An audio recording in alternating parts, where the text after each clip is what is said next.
What's up, everybody? It's time for the POVincent podcast where we talk about movies. I am your host, Vincent Didiano. With me, of course, is my co-host, the human megahorn, Eric Williams. Eric, how's it going? It's going pretty good, except I keep hitting the wrong soundboard buttons because we switched it over. I noticed because I couldn't hear me. I noticed you not hearing you, and I was like, "Oh crap!" I like hearing me. Why would you deprive me of that, Vincent? Because it's amusing on occasion. I can be, a little bit. I'm cruel sometimes. Actually, not normally. Sometimes I can be shitty, but I don't intentionally try to normally be malicious, except to American cheese. Damn. American cheese is no bueno, man. Ooh. It's basically just like soy and food coloring. It's not cheese. My mom's from Wisconsin. I feel very passionately about this. Don't get me going on cheese curds, man. All right. I'm done. I won't. It has ceased. Anyway. They're fucking delicious. Anyway, ladies and gentlemen, so this is our first episode of 2019. We hope you had a great new year. Hope everything's going well for you so far. But 2018 had a lot of movies come out. So in today's episode, we are going to be doing the best and worst movies of 2018 in our humble opinions. So once again, and when I mean that our opinions, it's going to be totally biased, okay? So if you disagree, please let us know down in the comments. You're always welcome to start up a conversation, even a little debate. Also, we are going to be doing a movie review of the new Sandra Bullock movie, Bird Box. Yes, you've probably heard about it. This all over the internet, tons of memes already. It's on Netflix. And then if you follow us on Facebook or Instagram, you know that we were also going to do a movie review of Escape Room. Well, unfortunately, that review has been canceled, but don't worry. I'm going to tell you guys why at the end of tonight's episode. You're making us wait until the end? I'm making it wait to the end because... You son of a very nice lady, I'm sure. She is. Don't you dare. But I am curious. I am hot with anticipation, but I guess I'll have to wait, and you're going to have to tell me about your favorite movies of this fucking year where I find out why you aren't reviewing Escape Room. Yeah. So now they say save the best for last. However, I find it's more fun to talk about shitty movies. So we're going to do the worst second. We're going to start with the best. Now, just to keep a few things in mind, we started this show about halfway through the year, or towards the end of summer, I want to say. So there's a lot of movies on the list here that have not been reviewed on our show, but me and Eric did see, or at least I saw them. And so just keep in mind that we may not have a review for it. If we don't, I'll give a quick explanation of why I enjoy the movie, or hated the movie when we get to the worst stuff. But we're going to breeze through pretty quickly here. So we're going to start with the best movies. The first, I basically have 10 that I picked. 10 through 6, I'm going to breeze through them because most of this is like, I really want to get to the top 5. Those are the ones that I really enjoyed and, really spoke to me or just got me excited or what have you. So we're going to start with some quickies here. Right off the bat, Black Panther. This was a huge international hit. Huge movie, another huge hit for for Marvel people. If you're a superhero person, like me and Eric are, we've gotten nerdy so many times on this show. Black Panther was really great. I had a few problems with it. I thought the first act, story-wise, things were dragging, but I was okay because at least the characters were cool. In the second act, things really picked up for me because that's when Killmonger comes in, and that's when the truth of the royalty in Wakanda got revealed and what was going on. Special effects were spotty in a couple of spots, but there were still great visuals in the movie. I know a lot of people got upset when it got nominated for, got nominated for a Golden Globe for visual effects. And a lot of people were like, what, Black Panther? But what about that one scene? Yes, that one fight scene towards the end doesn't look great, but there's so many other great visual effects. Yeah. Yeah. No, they do some insane stuff in that movie. And it was kind of a genre bender for the Marvel universe. They had that freaking casino scene where they escape and just craziness happens. Yeah. Craziness. Yes. Great special effects. Yeah. So for a couple of points, I'm not going to deny, but otherwise, yeah. Next movie, First Man. This is the movie that starred Ryan Gosling playing Neil Armstrong, and not just about the moon landing, but the years, over a decade leading up to the moon landing, I think it was. It was a bit of time. It was a while. It wasn't 3 weeks. Yeah. I understand a lot of people didn't, the general movie-going audience didn't care for this film that much. I kind of understand it does feel a little dry and drags at certain points, but it's a character piece movie. It's not really about the story. It's about Neil Armstrong, what he went through, what he lost, the people that he lost along the way, because we're people who died in the pursuit of making it to the moon. A lot of good people. But I just felt great. And once again, it had a lot of great visual effects that I really felt like at times that I was inside the rocket with these characters, that I was landing on the moon with them. Great visual effects once again. So, First Man, really good. Moving on, this is a movie that didn't actually do very well, but me and Eric, if I remember, we both loved this film, Equalizer 2. I was actually checking the reviews for it the other day, and its scores are actually pretty low, but who knows? Maybe me and Eric are just a sucker for Denzel. I mean, who isn't? But I don't know. I thought the action was good. The story, I could admit it got maybe a little standard in points. But that's the thing. No, the action was solid. They did a pretty good job of recreating things from the first one in a way that didn't feel too trite. And Denzel, that precision, that badassness, that was like Man on Fire, but he's sober now. Yeah. And plus that scene with the young boy, the young painter who was in the movie Moonlight. Yeah. Where he's like kind of playing a mentor figure. The scene right after he's like pulling them out of like this gang member's apartment and he gives them the talk. Great scene. I don't know. It deserves more love. Moving on.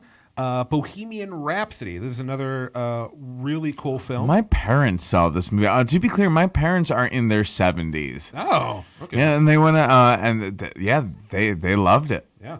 Now this movie kind of was like up and down for some people. Since I saw it, now I want to make something clear. When you do movies based on real people, for the purposes of entertainment, for drama, for a good flow of story and tone, directors and writers will take creative liberties. I mean, they're going to change a few things that didn't happen necessarily in that order in real life, or maybe didn't happen at all, or not exactly. That's something that just happens in movies based on real events, and I accept that. But as I learned that they took possibly too many liberties with this movie, and that threw off a lot of people who knew better. I mean, I'm not a Queen fanatic, so I didn't know that. I mean, I know of Queen, of course. They're a very iconic band, but I didn't know all the details of that. But the movie was still very enjoyable. It was fun, entertaining. It had a few touching moments. Rami Malek as Freddie Mercury was great. Even people who said the film wasn't as good as they thought other people did still cheered on Rami Malek. Great work on his part. So once again, really enjoyed it. And then for the upper five of the best, Creed 2. I really enjoyed the first Creed movie. Sylvester Stallone was he was top notch in it. Michael B. Jordan was great. Tessa Thompson. Is that her name? I'm getting her name wrong. Valkyrie. Valkyrie, is that her name? That's her name. That's her name. Okay, why did I think I was wrong? No, everybody in that. No, I just meant that her name is Valkyrie. Well, now her name is Agent H. Was she in that Men in Black movie? I don't know. Anyway, she was great. Everybody was great. It was a good movie. The fight scenes in it were good. The boxing matches and the impact. You felt the impact when you were watching it. The second movie, once again, all around, I think the actors did a really great job. There were several boxing matches during the course of the film. Each one felt better and more. Really just But Vincent, what if Rocky mentored Killmonger? Well, we're fucked. You ain't. I don't care who you are. Once he'd be the king of Wakanda still. I didn't tell him to throw off the waterfall, but it was effective.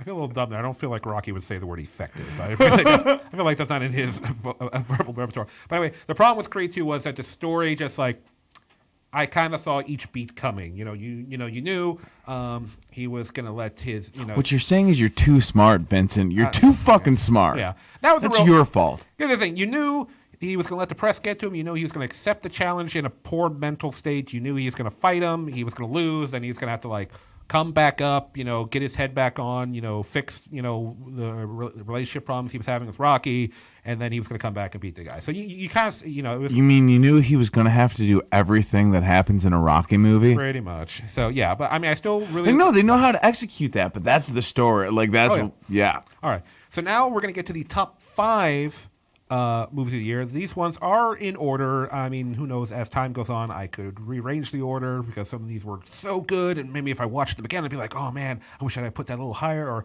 maybe I should put that a little lower. But anyway, here are my top 5. Number 5. I didn't see this when it came out in theaters. I actually saw it like a month or 2 ago. Isle of Dogs. This was a stop motion animated movie set in Japan. The movie, the premise of the movie is that there's some kind of disease spreading amongst the dogs in this one city in Japan, which I think it was called what was it called? It was like Mega Tokyo or something like that. Yeah. Something crazy. So all the dogs have been banished to like this abandoned trash island / nuclear power plant on one end of it or something like that. And the main characters are the dogs. You got, it's directed by Wes Anderson, so you got like his melodramatic kind of style going on there. You had Bryan Cranston voicing Chief, the main dog. You had Edward Norton. You had Jeff Goldblum. Bill Murray was in there a little bit. Bill Murray's always in a Wes Anderson film. I mean, I feel like he's just like on call at any point. And it was really good. I mean, it was set in, like I said, the setting is Japan. You have this little boy who comes to the island. Crashes his plane because he's looking for his dog, and the other dogs try to help him find, his missing dog. And I really enjoyed it because Bryan Cranston's character, his dog, he doesn't want a master. All the other dogs want to get back home to their masters, their owners, but he's like, I don't need a master because he's got to have a bit of a backstory where he's always been a rough type, and he was just... He's a stray man. Yeah, and I like it because it's set in Japan because, these dogs, they have no masters. The dogs are essentially Ronin. They are, man. I'm serious. And if you don't know what a Ronin is a samurai who does not have a master. That is an actual term from Japan because each samurai served a master back in the day. And that's who they are. And throughout the course of the film, Bryan Cranston realizes that this little boy is his master. That he's a samurai. He's finally found someone to be honorable to. And I really enjoyed it. And they don't just come out and say it. You just kind of have to figure it out. But I mean, and the stop motion animation was great. There was great little funny moments. And the journey itself was cool. I really enjoyed it. I understand why it got a lot of hype. I mean, currently on IMDb it's got 7.9. And I think it deserves to be a little higher. But no, seriously, great movie.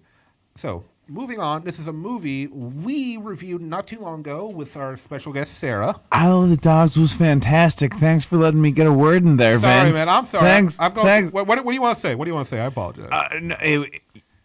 Pretty much everything you said was fucking spot on. Okay. No, but I do understand why. I feel like it might have thrown people off because... I think some Wes Anderson fans might not have enjoyed it. It was it was very Wes Anderson, but at the same, it was the most action oriented. So, I mean, it was basically Wes Anderson does samurai. But yeah, next film. Next film is, once again, we reviewed this movie not too long ago. Spider-Man Into the Spider-Verse. This movie was directed by Bob Persichetti and Peter Ramsey, and some of the writers on it were Phil Lord and Rodney Rothman. This movie, another where the last one was stop motion animation, this one was 3D animation. I mean, we raved about it. I mean, go check out our episode from just a few weeks ago. Awesome movie. Just loved it. I mean, the animation style was something very new. It was comic booky in style, but it felt very three-dimensional. Like you really felt the characters interacting with the environment. They threw in like the little not the thought bubbles, but the thought boxes. You know what I'm talking about.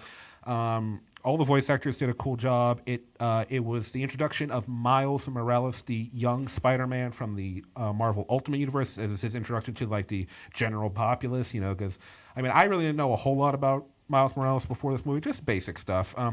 And we get to see him interact with Peter Parker Spider-Man and Spider-Gwen and Spider-Man Noir, and each one of them had their own personality. They brought something to the table. Good story, a lot of fun jokes. The action was cool. You understood where the characters were, their development. I always got exactly where Miles's head was each step of the way. So I can keep going. Eric, what do you got to say? Peter Parker got fat mofos. He did. That was fun. That was cool. I like it. No, it was great. It was hilarious. It was fun. It was good for a wide range of ages. Like it was absolutely one of the best movies of the year, and a very pleasant surprise from Sony. Yes, indeed. I mean, they had help from Marvel, so let's give some credit there. But yeah, Sony, they did it, and the soundtrack was really cool. I usually don't talk about soundtracks, but no, it was noticeable. It was like I'm down. Okay, moving forward. So we did Isle of Dogs, we did Spider-Man. Number 3. This is a movie Eric. I think you're at the second showing of this when we all went out together. Black Klansman. Did you see the second? Yes, I did. This movie. Just really cool. I mean, if you don't know that you didn't see Black Man, the plot of it is based on real events of a black police officer back in the 70s who, in a kind of a dumb way, infiltrates the KKK via phone and then has to have one of his white partners act like him. This double character of him being in the Klan and infiltrating the KKK and trying to stop them from committing a horrible crime. This was directed by Spike Lee. And really cool film. It starred, I forget what his name is. Hold on, it was Denzel Washington's son. I believe his name was Michael Washington. So did the Academy nominate him for an Oscar yet, just so they can snub him? No, I've been calling that since we reviewed the movie, like since the night of the review, and I stand by that. I stand by that. Oscar so KKK. No, I don't know. No, I'm kidding. I'm gonna get some shit for that. I'm kidding. Wait, no. We can come up with a movie about a black man who infiltrates the Academy. Black Oscar. I love it. Anyway, yeah, so the name of the actor, John David Washington, who's Denzel Washington's son. I didn't know it when we first saw the movie, but no, he did a cool job. I feel like there are points in the movie where you really get a feel for, life in the 70s. Because there's like that one scene in the movie where the police officers ask you, they basically ask him, can you speak English or are you just going to speak jive? And he's like, no, I can speak both. And, when I'm on the clock, I'll do it. And, these are like things you can see a black person having to like answer back in the day. At the same time, he infiltrates the Klan. There's this cool scene in the beginning with Alec Baldwin. His character's just there in the beginning. He's like doing a propaganda film. You don't see him again, but it's funny because he keeps fucking up his lines. You got Adam Driver in there playing Flip Zimmerman, who's like one of his partners. He's a guy that has to pretend to be so Ron's Ron's he's the man on the phone. He's a man. Yeah, Ron's the man on the phone, and Adam Driver's Flip plays a guy who actually has. He's a man in the room. Yeah. So it's this really interesting interaction that just happened in real life, where they're able to fool these idiots. I'm sorry, that wasn't a proper word. These full fucking idiots by being on the phone, and they got all the way up to David Duke, and there's some cool cinematography in some points in the film, and other points in the film where this movie just kicks you in the heart with like there's this one scene in the movie where an old man is telling the story of how when he was younger, how this the black kid was like brutally murdered by a mob, and I never checked on it, but I'm pretty sure like that wasn't an act. I'm pretty sure that was the real guy because of the way they explained certain time events. I'm like, oh my god, I think they got the real dude to explain this. And the movie is sending a clear message about racism in America and trying to say, hey, things, we still got a lot of work to do. But yeah, no, I really enjoyed the film. I thought it was great. Eric, anything else you want to add?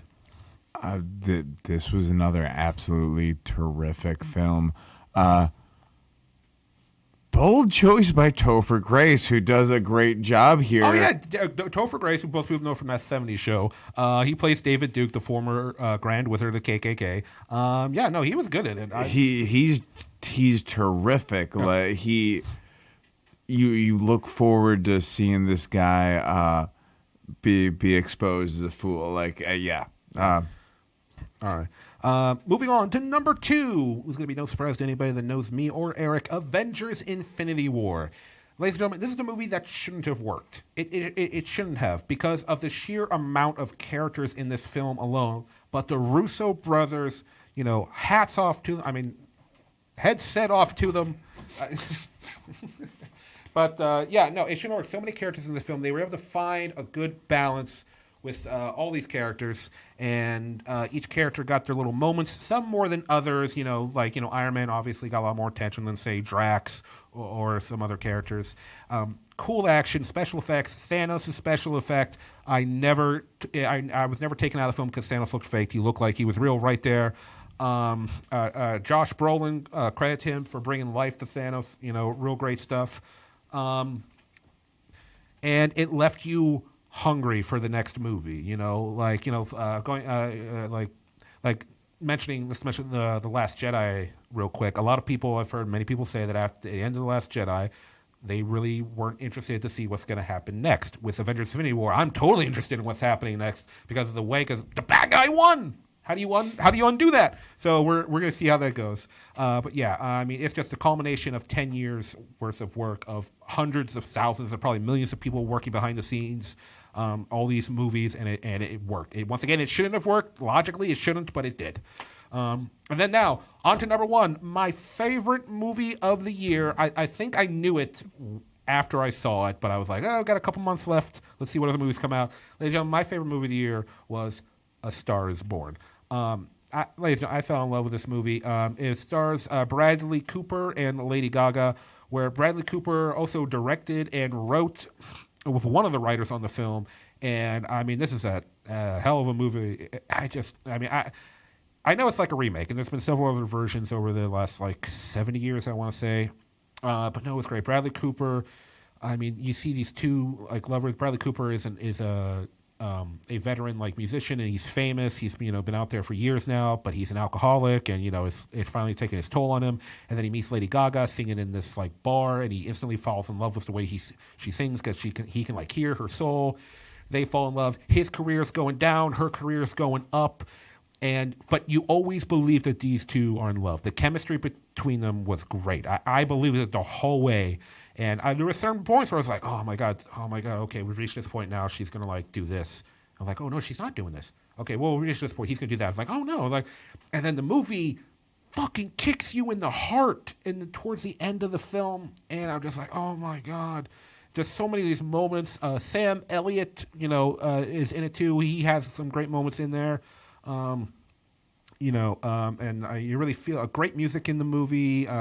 Cool shots, the writing. I could keep going. I mean, this movie was fantastic, and I hope these to see more movies from Bradley Cooper in the directing position, and to see more from Lady Gaga, because I've seen her in other stuff before, but nothing that required this much of her, and she fucking did it. And she's gone on to praise Bradley Cooper so much for everything he did, and to make this film great. So I love this film. So that's my favorite. Well, anyways, ladies and gentlemen, those are the best of 2018, in my biased opinion. But now it's time to move on to the worst. Once again, like was the best. We're just kind of breeze through 6 through 10. And then once we get to the top 5, those are the ones that really irked me this year, and I will give my reasons. But time to get things started. Starting off with the worst, Peppermint. This was about as lackluster as an action film as it was. It starred... what's her name? Jennifer. Who was married to Ben Affleck? Jennifer Garner. Just call her. Electra? Wow. No, not Electra. Alias? Yes. Okay. It stars Alias. The problem with this movie is it's trying to be several different action films at one. It has so many tropes and cliches of films, just like the whole she's gonna kill the bad guy. Oh, but the bad guy's little daughter showed up and she can't kill the bad guy in front of I'm like, everything is just bland. The action sucks. I don't care about her character. The bad guys are generic. There's points in the film oh wait, are we supposed to care about this? Is this a thing now? Is this kind of thing you kind of seen that breezed over before? It's poor. It is a poor man's death wish. Didn't like this. No. Next, The House with a Clock in Its Walls. This was the movie starring Jack Black and Cate Blanchett about a young boy who comes to live with his uncle after his parents died. He finds out his uncle's a sorcerer. He learns magic. There's an evil sorcerer that pops up. Blah, blah, blah, blah. this really could have been a kind of like a fun film, but just everything just things just felt like they progressed too much. This is a book adaptation, and that's what I mean. You can tell it's adapted from a book because it feels like there's a lot of stuff we're kind of like glossing over in here, like pushing forward, and it just didn't work for me. And I mean, it's a kids' film, so you can say, oh, it's not meant for me, but yeah, but you could kind of say that about Disney films. I mean, Disney films are kind of kids' films, a lot of them, but even parents can, adults can enjoy them. But anyway, moving on, Mile 22. Oh, yeah. Do you want to take this one, Eric, or do you want me to? Just... Mile 22 was a movie about the brother of a former new kid on the block who was like, "Hey, why don't we make an action film as boring and generic as my brother's music career?" Oh. Like, if you liked his appearance in Saw 2, then you're still going to be disappointed by this film. A film that was able to take characters that you've liked in other stuff and then make you not like them. No. A film that built up to a plot twist that was a plot twist the way that Cleveland is hilly. It's not, Vincent. No, it's not. I'm aware of that. But yeah, this movie starred Mark Wahlberg and Lauren Cohen. It's about a group of government agents in another country, and they have to escort this. They have to escort this guy across the city to a private plane and get him out of the country because he knows sensitive information about like I can't even remember what the thing was, a bomb or it was like a information leak or something like that. The point is, what really hurt this movie is Mark Wahlberg's character. They play the character off as he's like this super genius and he's got a poor attitude because everybody is an idiot to him because he's so smart and he like even little fuck ups are huge in his mind. And he's so goddamn insufferable. Every scene he's in is just like, oh God, I don't want to look at this character. Give me any other character. It's really, I mean, the movie has other problems, but to me, the biggest problem is Mark Wahlberg's character. He's supposed to be the main character, and I just hate him. There's nothing, and you can have characters that have bad attitudes and stuff like that. Wolverine has a bad attitude, but Wolverine has redeeming qualities that make him entertaining and want to make you stick with him. His character, James Silva. He doesn't. There's nothing really redeeming about the character. A couple of cool action sequences. There were some cool action sequences. Yeah. Like that. Some of the stuff was really well executed. But I would say the biggest issue with this movie was that it had a video game plot. Yeah. And it was clearly just aiming to complete the mission and set up the sequel. Yeah, and this movie tries to make that like it's giving respect to the real like government agents who have to do these like covert sting or hit operations. It's trying to it's like no, you're just trying to pander. No, thank you. Moving on. Let's see. Here we go. Death Wish. It's funny that Peppermint was a poor man's Death Wish, and yet we actually did have a poor Death Wish movie this year. I missed this one. That was a good miss. I do that sometimes. Yeah. This one starred Bruce Willis, and if you don't know, the Death Wish was a movie back in the late 70s about a man whose wife... Charles Bronson. That's right, Charles Bronson. Plays a man who had one wish, and it was for death. Yeah. His in the original movie, his wife and daughter are assaulted and like raped. The wife dies. The daughter is left in a catatonic state, and in his emotional turmoil, he eventually decides to become a vigilante. Gets a gun and like goes out to the nasty parts of town and waits for somebody to mug him. And when they try, boom, shoots him. And the original movie wasn't really an action film. The original movie was more of a character study and about vigilantism. The original movie portrayed his vigilante thing as more of a positive. The book it's based on portrayed it as a negative. This movie is just an action schlock film, which is what more the sequels to Death Wish were. The original Death Wish had multiple sequels that were done by the Cannon Group. And they were just schlocky action movies. Each one just got schlockier and schlockier and dumber to the point where like Charles Bronson was really pissed off at a few of the sequels. I think he hated the third one the most. I could be wrong. But yeah, this one, and it was directed by Eli Roth, which made a lot of sense because there were several points in the film like, wow, that's pretty gory for an action film. I'm like, oh, Eli Roth directed this. Okay, that makes a lot of fucking sense. Yeah, the movie sucked. I do not recommend it. Watch the original Death Wish. It's a lot better. Okay. Moving on. What do we got here? Oh, this is the movie that me and Eric disagree on, but I think it was a bad film. A Wrinkle in Time. I know Eric enjoyed this film. He's giving me the look a bit. So I'm sorry, Eric. Please, we've disagreed on this film, but honestly, I think this was a poor, attempt at a kids' fantasy sci-fi film.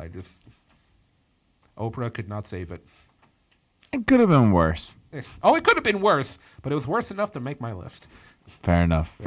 Yeah, it just no. This wasn't a favorite. I went into the attitude. I hadn't heard much about this. Like there were clearly some cool concepts. It was a little trite, but the entire time I was like, this is a kid's thing. It's trying to send a message. And I know you like counter but maybe it was that the message played too strong in this. But like, whatever. Yeah. Fuck you. Oprah's not perfect. No, she's not perfect. No, but I mean, some points the special effects didn't look that great. The kid actors varied in their quality. The story moved along too quickly because we're bouncing around between these different worlds, and I feel like you kind of want to explore these worlds a little bit more, but no, we keep going. And then they fought a giant brain in space, which made me think of that one episode of Futurama where they fought the brains. But that was trying to be funny, where this was just poor. But anyway. So that was it. Now we're going to move to the top 5 worst movies of the year. These ones are going to be in order. So starting off with number 5. Unfortunately, because I know this is a big, important series to people, but Fantastic Beasts: The Crimes of Grindelwald. This I'll restate again. I just watched you curb stomp J.K. Rowling. Sorry, J.K. But yeah, no, this movie was. I'll restate. The main characters, Newt and whatever Catherine Waterston's character is, I can't remember. They're almost pointless to the plot. Like all the side and supporting characters are the ones that actually have something important going on.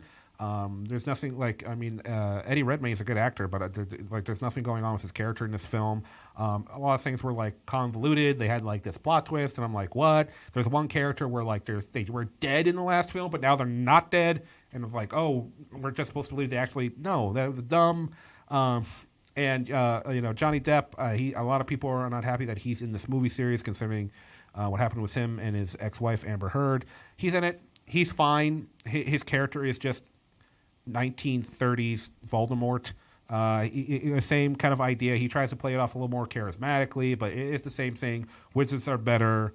Muggles are just, he's basically a magic white nationalist. I feel like that's the angle they were going for. I mean, that's kind of what Voldemort was. Is that Voldemort was kind of intimidating, and his character is just albino Johnny Depp. I don't. It just like this movie just lets me down. It just irritated me the whole time. Of just like, it's like, some people have said like, Indiana Jones, Raiders of the Lost Ark. People made the point that if Indiana Jones was taken out of the movie, events would still play out. At the end of the movie, they would still open up the Ark, and then boom, they would get ghosted and melted and the shit. That's the same thing. The main character, you take him out of the film, he doesn't really have an impact, and that just irritated the hell out of me. Plus the fact that, like, once again, there's a lot of convoluted points, there's a lot of characters, so it's like, okay, I guess you were kind of important. Or I'm like, And they added things to the universe that were just like unnecessary. Like, I didn't need to know that Voldemort's snake used to be a lady because, like, they don't give me a reason to care about her in this film. She's just like, oh, she used to be a lady. One time she was a lady. You can now, right? You can, yes. I think what kills this movie is that everything in this film is set up for the next movie. And that's a mistake that we see a lot of in recent years, that a movie is not, they don't make a movie for it to be a movie, they make it to set it up the next movie or the spin-offs. And that's what happened here. Anyway, moving on to number 4, another big franchise, one that me and Eric grew up on, Jurassic World: Fallen Kingdom. Skipped this one too. Yeah, ladies and gentlemen, I'm sorry, and to the people involved in the film, you cannot convince me that weaponizing dinosaurs is a good idea. Okay, it was fine for the toy line Dino Riders that had like a tie-in cartoon. That was fine. There's people riding dinosaurs with lasers and missiles on it. That's fun and goofy for a kid's TV show. That's fine. But I'm sorry. And it actually is also also a remake of the second Jurassic Park film, The Lost World, because they got to go to the island and they got to save the dinosaurs from whatever. And then there's a secret dinosaur lab, and there's a clone girl who frees the dinosaurs, and they free and they were telegraphing the whole time that the dinosaurs were get released into the world at large, and and people are acting like, oh my god, it's going to be a dinosaur apocalypse, and I'm like, how is there going to be a dinosaur apocalypse? We have a lot of guns and missiles and tanks and all that shit. There's not going to be dinosaur apocalypse. Funny thing is, the people behind the movie have admitted the next one isn't going to be a dinosaur apocalypse. And I'm like, then what's it going to be? I mean, it just...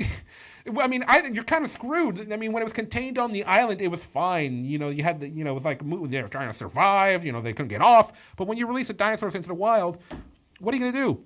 I mean, some of them can't breed because some of the dinosaurs got released don't even have like mates. You know, like who the fuck the T-Rex? Who's the T-Rex gonna fuck? Nobody. What are you gonna do? It's just dumb. The acting was poor. Some of the characters were annoying. It was just like, you really want me to buy into this? It's just like you're just milking. You're milking this dry teat. All right, you can't. It's just not working. Moving on. This is another movie that was trying to like franchise. We mentioned it briefly a couple weeks ago. Pacific Rim Uprising.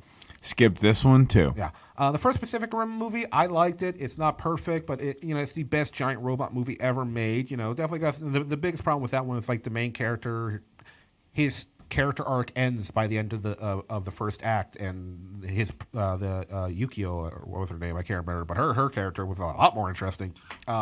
But the giant robot versus giant monster scenes were cool. This one, not so much. None of the scenes, none of the big giant robot fights impressed me. All the characters were. John Boyega's character is the Mr. I'm so cool, but he's like, he's kind of like making it up as he goes along. There's a lot of like young teenagers in this film. Some of the original cast is in it in supporting roles. The point in the film where they had the four kaiju, the four giant monsters merged into one giant monster was revealed in the trailer. You probably should have saved that one because then you just killed that reveal. I really did enjoy most of the giant robot designs were poor. Some of them blended, and I couldn't tell any of them apart except for the Gypsy Avenger because that got the most screen time. And then they end the movie, as I mentioned, and when we mentioned this briefly, they end the movie the same way they ended Independence Day Resurgence. Is like, oh, now we're going to take the fight to them. Like, you're not getting no fucking sequel. Get the fuck out of here with that shit. You're not getting anything. It's like, I don't know, just like they took a movie that was first done by Guillermo del Toro, gave it to somebody else, had a totally different feel to it, and it's just, pissed me off. Because I'm a big giant robot, giant monster guy, and this movie was just like, don't give a damn. Don't like any designs. Nothing's memorable. I literally cannot describe. I think the only one that was kind of memorable was this red skinny robot with a couple of laser blades. I can't remember. I don't remember what his name is. I can't remember any of the giant monsters. I can't remember any of the characters. There's this one little girl who was like, it just felt poor. It was like a shittier like a really shitty Ender's Game almost at certain points in the film. And the Ender's Game movie was okay, but it was like I don't know. Moving on, ladies and gentlemen. Number 2 worst movie, The Predator. We were talking about a lot of movies that are part of franchises. I just realized 2018 was not a good year for franchises. The Predator, first Predator movie we've had in years. Last one was Predators, with that was the one where they people were taken to another planet as like a hunting ground for the predators. I actually enjoyed that film. I thought it was good. I know a lot of people didn't. I thought it was nice. It felt like the original film, but with like a new interesting idea to it. This one, wow. It was directed by Shane Black, who played one of the characters in the original film, and he was one of the writers on the original film. But it was so bad. It was just dumb.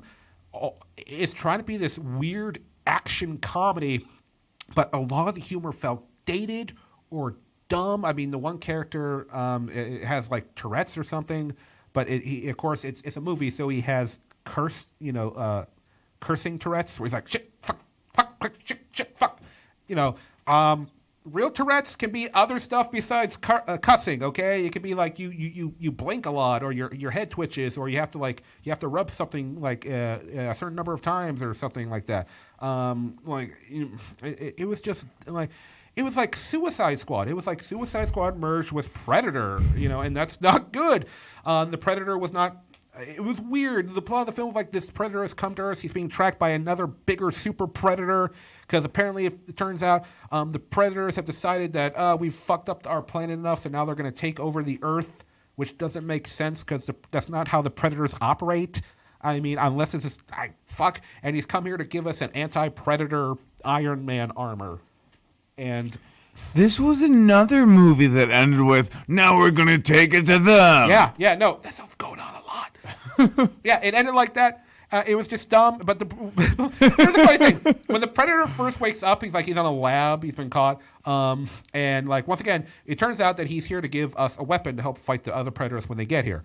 But when he wakes up, he just starts fucking killing people. It's like, if you're here to help us, why are you slaughtering fucking everybody, man? That doesn't make any sense. And if he's going to help us, he only gives one Predator. It's an Iron Man armor that looks like a Predator. And he only gives us one. Just one. Also, why isn't he... Wait, is he wearing it in the beginning? Does he lose it? Or why isn't he wearing it? Oh, it's designed for a human. It looks like it's a human. It's designed to be used by a human. Here's the funny part. The helmet on the anti-Predator Iron Man armor that is meant to be used by man, the helmet on it is a Predator-shaped helmet, but smaller for a human. But it still has the tendrils that come out the back of the Predator's head. Here's the thing. The tendrils are not clothing or armor or a headpiece. That's just part of his anatomy. And yet they have tendrils on the armor for some fucking reason. I'm like, why? There's other dumb stuff, there's a predator dogs, and they're trying to kill people, but then they shoot one in the head, and all of a sudden it's nice to them because they accidentally lobotomized it. So now there's this dumb predator dog. They're playing fetch with it. Once again, most of the characters are idiots, or they're just really poor humor. Jacob Tremblay, who's a young actor who's been in a lot of big films the past couple years. He's in it, and he's part of the plot of the movie is he has what am I trying to think of? Not Tourette's. He's got what am I thinking of? He's got autism or something. Yeah, he's got something like that, autism. But he's he's really smart, and he figures out the Predator's technology. And the Predators look at this, and they're like, we need to capture this kid and take his DNA to make it even more super Predator. Because that's part of the plot, that the Predators are making the super Predators by mixing alien genetics. And they're like, okay, yeah, he's smart because he's autistic, but he's still autistic. That would kind of fuck up the Predator a little bit in their hunting a little bit. I don't think you understand how this works, Predators. I mean, and apparently this movie had reshoots. This had one where they had to do, they cut a whole piece of the film out because Shane Black, the director, apparently he had a friend that was a pedophile and he had a small role in the film, but they had to cut it out completely, which makes sense because there's this, we were just randomly introduced to this character at the beginning without our proper introduction. And I'm like, oh, okay, now I know why. And there were other reshoots. Apparently, in the original, the film ends with them in the forest at night, the Predators taking people out, right? And, until we get to the final confrontation. But in the original cut of the film, the good guys, who are these disarmedly discharged soldiers because they all have some kind of mental condition, or, they're just assholes. In the original cut of the film, they team up with two Predators from Area 52, not Area 51, Area 52, and they team up with these two Predators to beat the Super Predator. But apparently the studio saw that and was like, that's too fucking stupid. Do a different ending. And it was still a fucking stupid movie. I'm thinking I should put this movie a little higher up, but no. But anyway, so yeah, The Predator. Fucking stupid. But watch the original Predator. Predator 2, whatever, just don't watch. Watch Predators. A lot of people did not get that because it was Adrian Brody. They had a problem with Adrian Brody. I get it, but it worked for me. I think people gave him too much shit. Anyway, number 1 worst movie of the year. Once again, we reviewed this only not too long ago. Robin Hood. Oh, you skipped this one too. There's a theme here. Have you noticed this theme? There are two themes here. One is that movies that tend to make your worst movie list tend to be sequels or reboots of franchises. Yeah. Movies that Eric doesn't go to see tend to be sequels or reboots of franchises. I know. And here's the thing. There's a lot of other bad movies that happened this year. I didn't see that Nutcracker film. Because, I try to see, ladies and gentlemen, if you're, I try to see as many movies as I can. Try to see at least one movie a week, 2 if I can. There's a lot of bad movies that came out this year that I missed. Please feel free to talk about them down below. But, yeah. So, Robin Hood. This is a movie where, for one, it's trying to be Batman Begins. it takes Robin Hood's story, and it's like in this one he has like the dual identity where he's Robin Hood, but also he's Robin of Locksley, and he's mingling with like the rich people to try to find out what their evil rich plot is. And I'm like, this is Batman. Why are we doing Batman? The costume design. All the costumes look like modern day style and clothing. All the characters are like, there's one guy who literally has like a modern day looking leather jacket, and there's one woman who's in a very pretty dress with like, I'm like, wait, hold on, aren't you supposed to be poor? There's things that don't make sense. The scene with the wall of fire. I'm not going to go over that again. We went over it in our previous episode, and I put it in a clip that I put on our Facebook page. You go back through our Facebook, you'll see it. Just dumb stuff. The action scenes, most of them were short and pointless. There's one scene that has a shitload of shaky cam. I couldn't tell what the fuck was going on. Special effects horrible. You have good actors in this film. That's the thing that pisses me off. I hate it when the good actors have to be. Taron Egerton, who most people who know him for Kingsman. I like him. I think he's good. He's just poor. Jamie Foxx is in this film. He's playing Little John, but also playing Morgan Freeman's character from the '90s Robin Hood movie at the same time. Ben Mendelsohn is like, it was just it was a fuck fest. Just like it's insulting. And the one thing where they at the end set it up for a sequel. Well, oh god, it's not over yet. The adventure's gonna continue. No. No! This movie was not. I know it's gonna be bad. I saw the trailer, and I don't want to. Like I said, I think I don't want to be one of those guys. Like I saw the trailer and I fucking knew it. I don't want to be one of those guys. But with this, I knew it. I knew it. It was so bad. The dialogue was shit. It was like everything was so transparent, and there was nothing. Everything was telegraphed. I need a sec. Hold on. All right. So yeah, worst movie of the year in my opinion. Robin Hood. Fucking hated it. Once again, there's a few movies I missed, but I didn't get to see everything this year. But from what I saw this year, that's what I'm picking. Well, ladies and gentlemen, time to move on to our movie review, which won't be. This is a movie that's been getting a ton of hype. It's a Netflix film. It's got some big actors in it. So let's talk about Bird Box. Bird Box stars Sandra Bullock, John Malkovich, Trevante Rhodes, and Sarah Paulson, and actually there's a lot of big names in it. B.D. Wong from Law & Order SVU, who's also in Jurassic Park movies. I didn't know. Oh, so that was Machine Gun Kelly. Oh, okay. Sorry, Machine Gun Kelly. I was like, why does this guy look familiar? This movie is a dystopian apocalypse movie where Sandra Bullock is in a world where there's these creatures, or I don't know what they are. They're creatures, monsters, aliens, demons, what, I don't know. But if you see them, you automatically commit suicide. You automatically try to kill yourself. So this movie is a lot of her walking around with a blindfold on with these two kids. They're trying to go down a river to try to get to some kind of like sanctuary area. And a lot of people are kind of calling this like a kind of a mix between A Quiet Place and The Happening. If you remember you remember The Happening, that M. Night Shyamalan film where like the trees made the one with Marky Mark and Zooey Deschanel. Yeah. Where the trees were like, "Kill yourselves, America." Yeah. The one scene in the movie when it's like, "Are you guys trying to steal my shit?" And Mark what? No. Mark Wahlberg. A lot of people give him shit. He's the kind of actor, you give him a good director, he'll do good. You give him a bad director, he's going to do bad. He is what. His acting quality is dependent on the director. He's like just one of those guys. From what I can tell. That explains why he was so fucking good in The Departed. Yeah, The Departed is a fantastic film with a lot of great. But anyways. Yeah, but anyway, so now the movie it kind of flashes back and forth between her and these two kids who are trying to like navigate down this river, and to several years earlier when this epidemic began. Of these, once again, they don't tell you, they really don't go over to the movie till possibly the end. I don't know, maybe. But these creatures, like it is really scary because they have to walk around blindfolded all the time. If they have, Because if they need to go out and find supplies or anything, because that's it. You look at these things and boom, you do whatever is the quickest way to kill yourself. If there's a pair of scissors, you grab it, you stab yourself.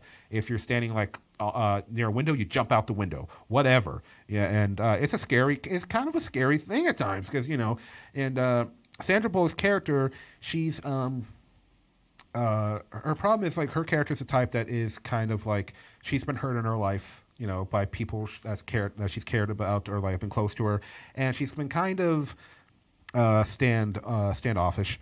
She kind of wants to be alone to herself. She only really talks to her sister, played by Sarah Paulson, and then this epidemic happens, and now she has to hunker down in this place and try to survive with these various other people. And, she has to learn to trust people. And at the same time, well, she's pregnant throughout most of the film. And she's also kind of scared of being a mother. And that kind of plays into maybe her own upbringing about whether, the bunch of characters here are kind of scared. John Malkovich's character is the Mr. I'm the asshole who always thinks he's right. Trevante Rhodes' character is like the nice guy who gets buddy with Sandra Bullock. Unfortunately, there's not a lot to say about this film. It's really standard in a lot of ways. It's just a standard survival film about there's monsters and whatnot. The idea of the monsters is really cool. I wish they explored it more, but they really don't. I know there's a lot of hype behind this film. It's on Netflix. Go see it if you want, but I do not give it a recommendation. All right. So we only got a little bit of time left. It took a little too long on the best and worst. But so as I said earlier, we were going to do a review of Escape Room. Unfortunately, I had to walk out of that film, not because it was bad, but because, ladies and gentlemen, if you go to a movie, please be kind, be courteous. Don't talk during the film. I went to go see the movie. There was this gentleman who was speaking. He was talking during the entire film, making comments here and there. Oh, this is going to happen. Oh, that guy's going to do this. Oh, you know what's going to happen here. That kind of stuff. I kindly asked him, hey, could you please quiet down? And then for the next several minutes, he must have said, I'm a grown-ass man at least 5 times. Ladies and gentlemen, the grown-ass man is not a good defense, all right? And I tried to be chill and cool. I'm like, dude, I'm not trying to start a fight with you, man. I'm just asking you. You've been talking during the whole movie. And at one point, he was like, yeah, and I'm going to keep talking. And then later I was like, dude, you were talking during the movie. He's like, I wasn't talking. It's like, you admitted earlier that you were talking. If you say you're going to keep talking, that means you've been talking. So that's why I'm sorry, but the guy, we got into an argument. It didn't get loud, but he just wouldn't let shit go and I had to walk out of the movie. So please, ladies and gentlemen, be courteous when you go. Don't be that guy. Yeah, literally. Literally. Yeah. If you're that guy, stop it. Yeah. Stop it. I want to talk a little bit more about this because it's the first time someone's killed a movie. But yeah. So I'm sorry I didn't bring that review to you, but I just didn't want to waste time with this guy in this movie theater. Credit to the movie theater staff. They gave me a refund. They also offered to go talk to the gentleman to see if but I was like, no, this guy wants to fight. Just let it go. So credit to the theater. Well, anyway, ladies and gentlemen, that's all we got for you this week. Hope you enjoyed it. Hope you enjoyed our best and worst talks. Sorry the movie review wasn't that long. There's really not much to say about the film. It has some interesting ideas in it, but pretty standard dystopian. You get to say, Anyway, thank you, everybody. Thank you to The River's Edge for hosting the POVincent podcast, as always. If you enjoyed this show, please consider donating to our Patreon or my Venmo account. We appreciate it either way. But we'll see you guys next time. Take it easy.